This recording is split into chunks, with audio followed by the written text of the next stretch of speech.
नमस्कार, आप देख रहे हैं यूपी लाइव। आपके साथ मैं हूं अजिता जैन। शुरुआत करेंगे इस खबर के साथ। लखनऊ में उपराष्ट्रपति जगदीप धनखड़ ने उत्तर प्रदेश की राज्यपाल आनंदीबेन पटेल की आत्मकथा पुस्तक चुनौतियां मुझे पसंद है का विमोचन किया। इस खास मौके पर मुख्यमंत्री योगी आदित्यनाथ, वित्त मंत्री सुरेश खन्ना और राज्यपाल आनंदीबेन पटेल भी मौजूद रहे।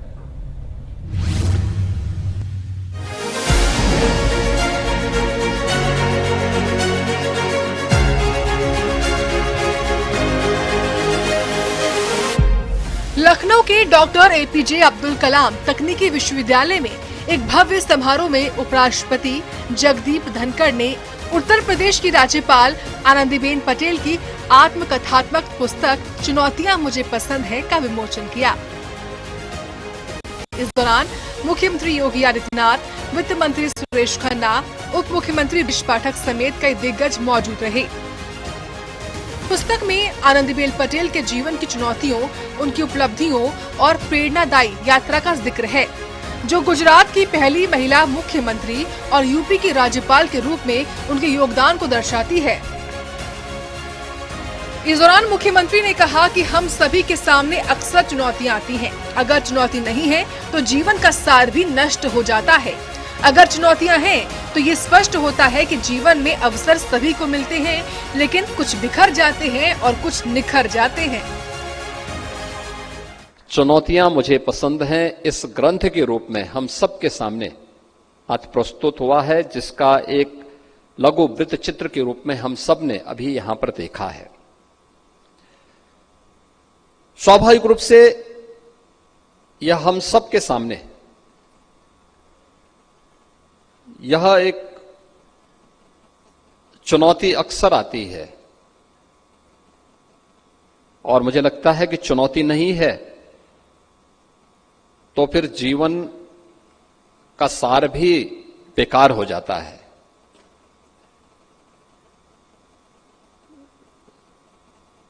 और जब चुनौती है तो यह अक्सर सही बैठता है कि अवसर सबको मिलते हैं, लेकिन कुछ बिखर जाते हैं, कुछ निखर जाते हैं। निखरते वही है जो लोग चुनौती को स्वीकार करते हुए हंसते हंसते उसको गले लगा करके अपना मार्ग प्रशस्त करते हैं, और बिखरते वही हैं जो चुनौती से पलायन करते हैं, लेकिन उस कल्पना को अपनी जिजीविषा से, माता पिता के सहयोग से उस चुनौती का सामना करते हुए आगे बढ़े। मां बाप के संस्कार, उनका संघर्ष बच्चे को आगे बढ़ने के लिए प्रेरणा देता है, और अपने लक्ष्य को प्राप्त करने के लिए निरंतर संघर्ष करना है, निरंतर परिश्रम की पराकाष्ठा को लेकर के आगे बढ़ना है। यह जो भाव था, वह भाव उन्हें एक अपनी उच्चतम शिक्षा को प्राप्त करने के लिए एक शिक्षिका के रूप में, एक प्रधानाचार्य के रूप में, विधानसभा और राज्यसभा के माननीय सदस्य के रूप में, गुजरात सरकार के मंत्री के रूप में, और फिर गुजरात की पहली मुख्यमंत्री के रूप में, और आज उत्तर प्रदेश जैसे देश के सबसे बड़े राज्यपाल के रूप में उनके यशस्वी कार्यकाल को, उनके कार्यक्रमों को बहुत नजदीक से देखने, सुनने और जानने का अवसर हम सबको प्राप्त होता है। कार्यक्रम में उपराष्ट्रपति जगदीप धनखड़ ने भी आनंदीबेन पटेल के संघर्ष और समर्पण की सराहना की और कहा कि ये पुस्तक समाज के लिए एक मिसाल है। आनंदीबेन पटेल नाम ही काफी है। देखिए क्या दिन चुना है, क्या सोच है। 1 मई जहां आप मुख्यमंत्री रही, मंत्री रही, अध्यापक रही, आज गुजरात का स्टेटहुड डे है। ये आपका सोच है। गुजरात आपके दिल में धड़कता है सभी गुजरात भाई बहनों को आज के इस शुभ अवसर पर मेरी शुभकामनाएं। आनंदीबेन पटेल इतनी सरल नहीं है जैसी दिखती हैं। आज 1 मई श्रमिक दिवस भी है। सोच देखिए, जिनके लिए जीवन भर काम किया, उस दिन को पुस्तक विमोचन के लिए आपने चुना। साधुवाद के पात्र है। गुजरात के मुख्यमंत्री के रूप में मैंने थोड़ी नई योजना बनाई, क्योंकि ये था मित्रों, एक ऐसा व्यक्तित्व था कि जो राजनीति में 13 साल तक काम किया मुख्यमंत्री के रूप में, और इसके पहले लगातार महामंत्री संगठन के रूप में नरेंद्र भाई ने काम किया। उसकी एक प्रकार की आभा थी। हर के दिल में उसके लिए प्रेम था मित्रों। और इसके बाद मुख्यमंत्री बनना बहुत कठिन होता है। कैसे करोगे, पहला प्रश्न हमारे सामने हमारे पत्रकार बंधु देते हैं। लेकिन अवसर मिला, हम लोगों ने निभाया। मां वात्सल्य योजना, युवा स्वावलंबन योजना, फूलों में शौच अभी करते हैं हम। मोदी जी के वहां जाने के बाद शौच क्रिया, टॉयलेट वगैरह बना रहे। हम लोगों ने 2001 से लेकर शुरू कर दिया था और 3 साल में पूरा कर दिया था। लखनऊ में चुनौतियां मुझे पसंद है कि विमोचन में आनंदीबेन पटेल के प्रेरणादायी जीवन को एक बार फिर सामने ला दिया। उपराष्ट्रपति धनखड़, सीएम योगी और अन्य नेताओं की मौजूदगी ने इस समारोह को ऐतिहासिक बना दिया। सीएम योगी का बयान, चुनौतियां जीवन को निखारती हैं और उस व्यक्ति के लिए प्रेरणा है जो मुश्किलों से जूझ रहा है। ये पुस्तक न सिर्फ आनंदीबेन की कहानी है, बल्कि हर उस शख्स की उम्मीद है जो चुनौतियों को अवसर में बदलना चाहता है। ब्यूरो रिपोर्ट, सूर्या समाचार।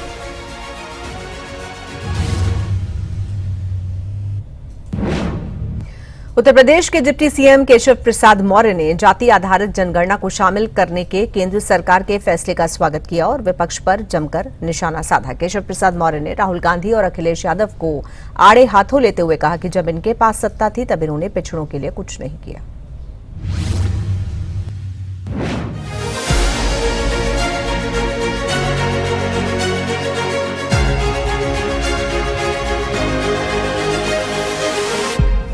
केंद्र सरकार ने राष्ट्रीय जनगणना में जाति आधारित गणना को शामिल करने का ऐतिहासिक फैसला लिया। इस फैसले का यूपी के उप मुख्यमंत्री केशव प्रसाद मौर्य ने जोरदार स्वागत किया। केशव प्रसाद मौर्य ने विपक्ष पर तीखा हमला बोला और कहा कि विपक्ष बौखला गया है। विपक्ष चौंधिया गया है, जिसको मैं कहूं गांव की भाषा में, वो चारों खाने चित्त हो गया है। अब वो कोई भी बयान दें, लेकिन जो बयानवीर हैं उनके पास सरकार में रहने का लंबा अवसर था। श्री राहुल गांधी जी जो बड़ा श्रेय लेने की बात कर रहे हैं, 10 साल तक उन्होंने केंद्र सरकार डॉक्टर मनमोहन सिंह के नेतृत्व वाली चलाई। श्री अखिलेश यादव जी कांग्रेस की अगुवाई वाली सरकार को समर्थन दिए। राष्ट्रीय जनता दल कांग्रेस की अगुवाई वाली सरकार को समर्थन दिए, उनके साथ सरकार में रहे, लेकिन उस समय इन्होंने कुछ नहीं किया। अगर पिछड़ों की भलाई के लिए किसी ने काम किया है तो प्रधानमंत्री श्री नरेंद्र मोदी जी ने किया है। एक नहीं अनेक काम किया है। पूरा उनका कार्यकाल गरीबों की भलाई से, पिछड़ों की भलाई से, दलितों की भलाई से, आदिवासियों की भलाई से, महिलाओं के सशक्तिकरण सबसे भरा पड़ा है। जिनको जरूरत है उनको अवसर देना। और यह एक ऐसी मिसाइल छूटी है जिसमें कांग्रेस, सपा, रजत जैसे दलों का भविष्य अंधकारमय हो गया। अब क्या कहते हैं कि जब उनको लग रहा है कि अब कुछ उनके पास नहीं बचा है तो कुछ ना कुछ बोलना है, तो कुछ ना कुछ बोल रहे हैं। लेकिन माननीय प्रधानमंत्री श्री नरेंद्र मोदी जी के ऊपर देश को भरोसा है। कांग्रेस, समाजवादी पार्टी, राष्ट्रीय जनता दल जैसे दल और इनके नेता एक पिछड़े वर्ग के लिए धोखा है, धोखा है, धोखा है। अगर सही में अगर कोई भलाई कर रहा है तो माननीय प्रधानमंत्री श्री नरेंद्र मोदी। देखिए, माननीय प्रधानमंत्री जी के नेतृत्व में जब से सरकार बनी है, जिसे विपक्ष असंभव कहता था उसे संभव करके दिखाया जी। कोई भी ऐसा काम नहीं है जो करना चाहते थे माननीय प्रधानमंत्री श्री नरेंद्र मोदी जी, वो कोई बाकी रह गया। अभी तो हमारे तीसरे कार्यकाल के पहले साल की शुरुआत है और पहले साल में वक्त संशोधन बिल आ गया। जाति जनगणना का भी समस्या जो पिछड़ा वर्ग महसूस कर रहा था, उस दर्द को महसूस किया प्रधानमंत्री जी ने, उसको आगे बढ़ाने का काम किया। हम हृदय से अभिनंदन करते हैं। राष्ट्रीय जनगणना में जाति गणना को शामिल करने का केंद्र सरकार का फैसला यूपी की सियासत में नया रंग ला रहा है। उप मुख्यमंत्री केशव मौर्य के बयान ने विपक्ष को बैकफुट पर ला दिया है, लेकिन राहुल गांधी और अखिलेश यादव इसे अपनी जीत बताने में जुटे हुए हैं। ये फैसला सामाजिक न्याय का नया अध्याय लिखेगा या सियासी शतरंज का हिस्सा बनेगा, ये आने वाला समय बताएगा। फिलहाल यूपी में इस मुद्दे पर नेताओं की बयानबाजी और जनता की नजरें केंद्र की अगली रणनीति पर टिकी हैं। ब्यूरो रिपोर्ट, सूर्या समाचार। कानपुर में अवैध अतिक्रमण के खिलाफ एक बार फिर प्रशासन का पीला पंजा गरजा। ग्रीन पार्क स्टेडियम के आसपास बने अपार्टमेंट्स पर महापौर प्रमिला पांडे के नेतृत्व में नगर निगम की टीम ने बुलडोजर चलाकर अतिक्रमण को ध्वस्त किया। इस कार्रवाई ने शहर में अतिक्रमण के खिलाफ मेयर की सख्ती को फिर से उजागर कर दिया।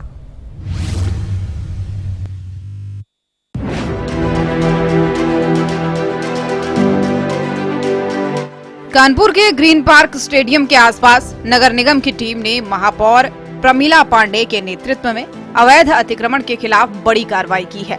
स्टेडियम के पास बने अपार्टमेंट में सरकारी जमीन पर 50 से ज्यादा कच्चे पक्के ढांचे और अनधिकृत निर्माण किए गए थे। नगर निगम की टीम ने बुलडोजर चलाकर इन ढांचों को ध्वस्त करना शुरू किया। मेयर ने हेलमेट पहनकर खुद कार्रवाई का जायजा लिया और अधिकारियों को सख्त निर्देश दिए कि भी अवैध निर्माण बख्शा नहीं जाएगा। कार्रवाई के दौरान लोगों में आक्रोश देखने को मिला।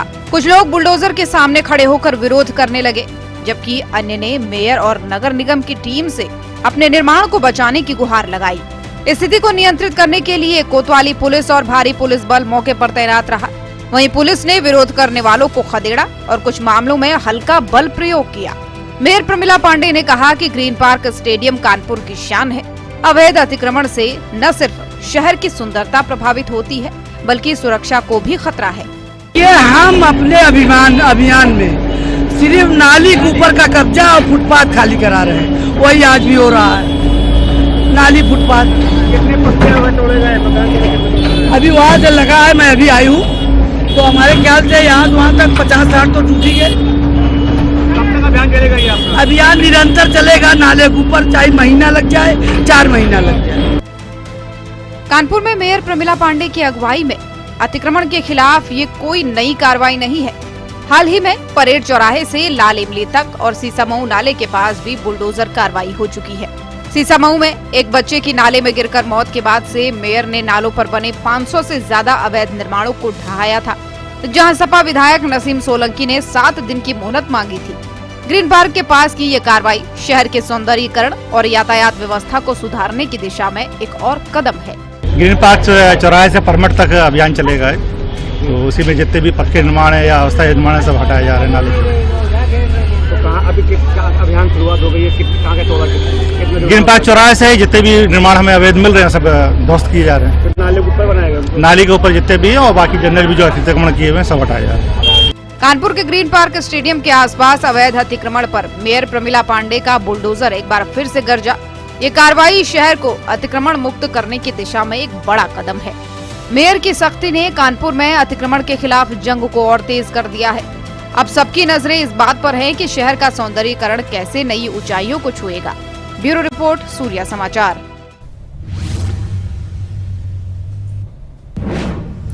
श्री राम जन्मभूमि मंदिर की पहली मंजिल पर राम दरबार के निर्माण के साथ ही पहला सोने का दरवाजा लगाया जा रहा है। श्री राम जन्मभूमि तीर्थ क्षेत्र ट्रस्ट के महासचिव चंपत राय ने बताया कि मंदिर का निर्माण तेजी से पूरा हो रहा है और 7 मंडपों का काम जल्द खत्म होगा।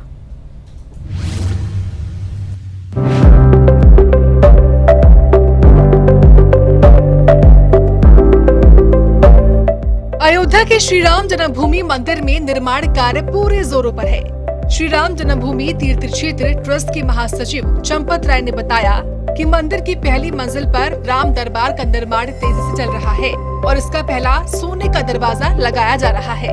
ये दरवाजा 12 फीट ऊंचा और 8 फीट चौड़ा है, जिस पर 100 किलो सोने की परत चढ़ाई गई है। दरवाजे पर 2 हाथियों की स्वागत मुद्रा, ऊपरी हिस्से में महल जैसी आकृति और नीचे वर्गों में खूबसूरत नक्काशी की गई है। अगले 3 दिनों में 13 और सोने के दरवाजे लगाए जाएंगे। कुल 46 दरवाजों में से 42 पर सोने की परत होगी। राम मंदिर का शिखर पूरा हो चुका है और 42 फीट ऊंचा धर्म ध्वज दंड स्थापित किया गया है। पहली मंजिल पर राम दरबार की मूर्तियां 20 मार्च को जयपुर से अयोध्या पहुंच चुकी हैं, जिनकी स्थापना 23 मई को होगी।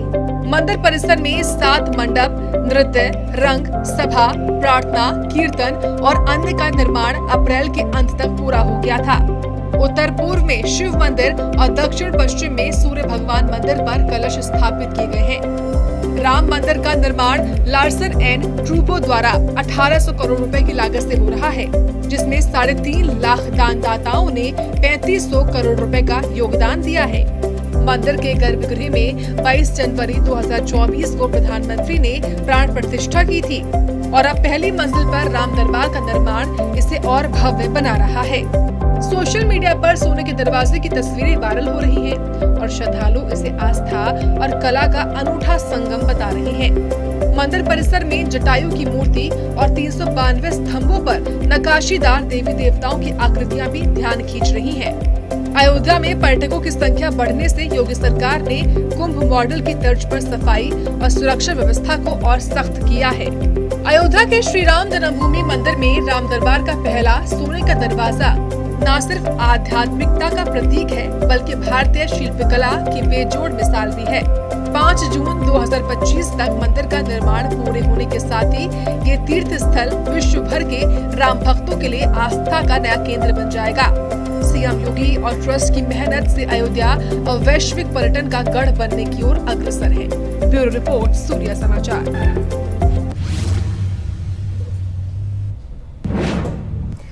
पहलगाम आतंकी हमले के बाद भारत और पाकिस्तान के बीच तनाव चरम पर है। भारत ने जवाबी कार्रवाई में पाकिस्तानी सैन्य और नागरिक विमानों के लिए अपना एयर स्पेस पूरी तरह बंद कर दिया। इससे पहले पाकिस्तान ने भी भारतीय विमानों के लिए अपना एयर स्पेस बंद किया था।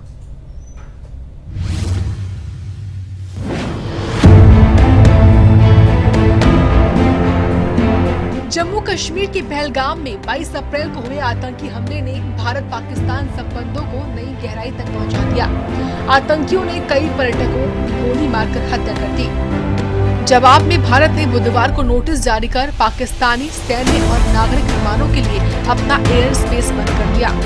इससे पहले 24 अप्रैल को पाकिस्तान ने भारतीय विमानों के लिए अपना हवाई क्षेत्र बंद कर दिया था, जिसके बाद दोनों देशों की उड़ानें लंबे रास्तों जैसे चीन और श्रीलंका के जरिए संचालित हो रही हैं। अमेरिकी विदेश मंत्री मार्को रूबियो ने विदेश मंत्री एस जयशंकर और पाकिस्तानी पीएम शहबाज शरीफ से अलग अलग बात की। रूबियो ने पहलगाम हमले की निंदा की और भारत के साथ आतंकवाद के खिलाफ सहयोग की प्रतिबद्धता दोहराई। पाकिस्तान से हमले की जांच में सहयोग करने और दोनों देशों से तनाव कम करने की अपील की। Pakistani registered and operated aeroplanes over Indian airspace. What are the implications? The implications are that this has been happening in the past whenever the relations between the two countries have gone bad, and it's a global phenomenon. The flights originating from Islamabad to Kuala Lumpur of Pakistan International Airlines, which generally takes about 5 hours 30 minutes, will now take 8 hours 30 minutes. In simple language, this is the implication. Any aircraft originating from Pakistan, which has to go to, say, Bangladesh or Sri Lanka, will have to take a longer route over the sea. This is the implication. Now, this will lead to increased flying time, increased operating cost, increased tickets. It will lead to increased turnaround time, shortage of air crew. The same aeroplane will have to be rotated back, which will be further delayed. So this will lead to less utilization of these aeroplanes. These are certain tactical factors that will come into play, which will have a dent on the operating cost of PIA. Towards Indian airspace closure, which the Pakistanis did a few days ago, is that our flights operating from North India, international flights, especially from Delhi, gets affected because we have to go till Gujarat, thereafter follow the westbound route over Arabian Sea into UAE and then further on. But the flights operating south of Gujarat, international flights, that is from Mumbai, Ahmedabad, और उनके जो नागरिक हैं हिंदुस्तान में, उनको बोला हिंदुस्तान से जाने के लिए अटारी को हम लोगों ने बंद किया। उनके जो मिलिट्री अटैचेज है उनको कहा गया कि भारत छोड़ दें, वो पर्सोना नॉन ग्राटा हो गए। उनके जो 30 आदमियों से ज़्यादा वो अपने हाई कमीशन में नहीं रखेंगे। इसके तुरंत बाद पाकिस्तान ने भी भारत के ऊपर जो कहा कि हम ये शिमला समझौते को नहीं मानते हैं, हम एयर स्पेस बंद करते हैं। तो ये जो उन्होंने कहा है उसको देखते हुए भारत ने भी अब निर्णय लिया है कि अपना जो एयर स्पेस है वो भी हम पाकिस्तानी हवाई जहाज़ों के लिए बंद कर देंगे। देखिए, जब पाकिस्तान के प्रधानमंत्री ने ज़रूर अमेरिका के विदेश मंत्री से बात की है, उनको बताया है, उन्होंने भी उनको कहा है कि आप संपर्क स्थापित कीजिएगा। आप इस तरह की जो है, जब तक आप संपर्क स्थापित नहीं करेंगे, आप इस तरह की कार्रवाइयाँ बंद नहीं करेंगे तो तनाव जो है वो पूरे विश्व में फैलेगा। तो बहुत ज़रूरी है। तो उन्होंने उनको सलाह दी होगी कि पाकिस्तान इसमें दोषित है। पहलगाम आतंकी हमले ने भारत और पाकिस्तान के बीच तनाव को नई ऊंचाई पर पहुंचा दिया है। एयर स्पेस बंद होने से दोनों देशों की उड़ानें प्रभावित हुई हैं और सीमा पर गोलीबारी ने स्थिति को और नाजुक बना दिया है। अमेरिका की तनाव कम करने की अपील के बावजूद भारत आतंकवाद के खिलाफ सख्त रुख पर अड़ा है। प्रधानमंत्री मोदी और सेना को मिली पूरी झूठ से साफ है कि भारत जवाबी कार्रवाई में तैयार है। अब सवाल ये है कि क्या ये तनाव युद्ध की ओर जाएगा या कूटनीति से समाधान निकलेगा। ब्यूरो रिपोर्ट, सूर्य समाचार।